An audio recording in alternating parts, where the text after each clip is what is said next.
President Cyril Ramaphosa has some tough decisions to make when he delivers his fourth State of the Nation address. Economist Duma Gobule feels Ramaphosa's leadership of the economy has been disappointing. He also says the 5 economic policy gimmicks of his presidency have not been delivered. Well, Duma Gobule is my guest in the show this morning. Very good morning. Hi, Jane, to you. How are you? Talk us through these gimmicks. Well, I was writing a column this week in Business Day, and whichever way you look at it, this presidency has been really disappointing in terms of the leadership of the economy. And I just want to make a point. Before I came into studio, I was reading the last year's State of the Nation speech just to familiarize myself with the issues. And at the point where the president starts saying he wants to put a tablet for every student in South Africa, I decided to stop reading. Fair enough. Basically what's happened in South African economy, the economic downturn has accelerated since the Christmas holidays. First of all, one day at lunchtime, I'm sitting in the restaurant and I see that 15,000 megawatts of power is down. It's something that's unprecedented in South African history.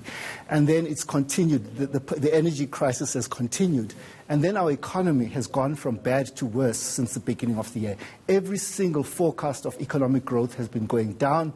And we've got 10.4 million unemployed people. So from the State of the Nation speech, I don't want to hear about Nelson Mandela and what happened 30 years ago. I want a plan for this economy to get the economy around. And it is 2 years to come up with a plan. And every one of the gimmicks that we've had over the past 2 years have to come to a stop. The gimmicks are the youth employment scheme. The second gimmick was the job summit.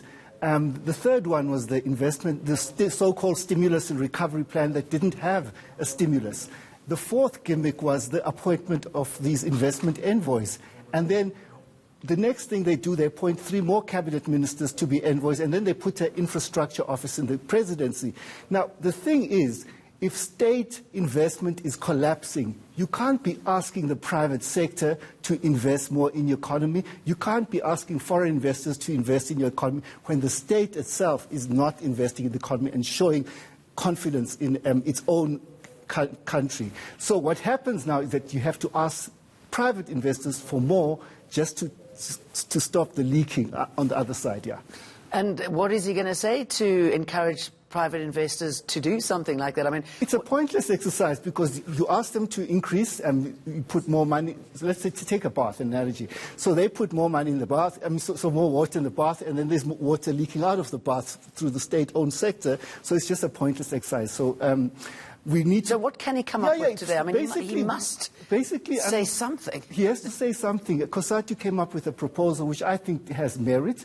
It's just that everybody's frothing at the mouth around this proposal. This is dipping into the pension fund. Into the pension fund issue. But it's time for drastic action, something along the lines of COSATU. It might not be exactly what COSATU says, but quite frankly, I have proposed many times in the past that let's just take the PIC.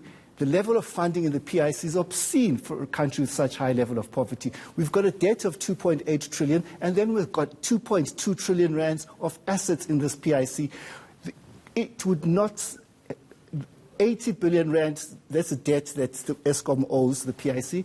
If the PIC wrote off that debt, it wouldn't affect a single pension. So I'm just using that as an example. We have to, and that's not the only one. There are many things that we can do. People are getting really upset about this thing of prescribed assets, but let's just call it a different name. Let's have a voluntary accord for the institutional funds. We've got 6 trillion rands of institutional funds in South Africa.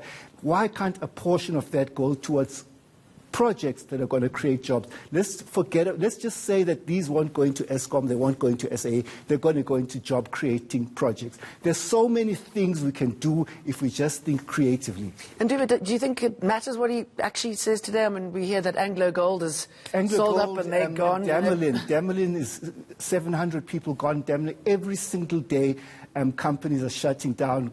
We have to come up with something great, and I don't want. And it's action. It's action, yeah, we need action. We need a stimulus for this economy. We need to rein the central bank in terms of its, its monetary policy. And we need to, he talked about master plans last year. I haven't heard the whole year what has happened with these master plans. I haven't got a clue. I haven't got the foggiest about these industry master plans. Yeah. I was in one of the discussions, and it's, yeah. Don't be too expectant today. Duma Gobule, thank you very much.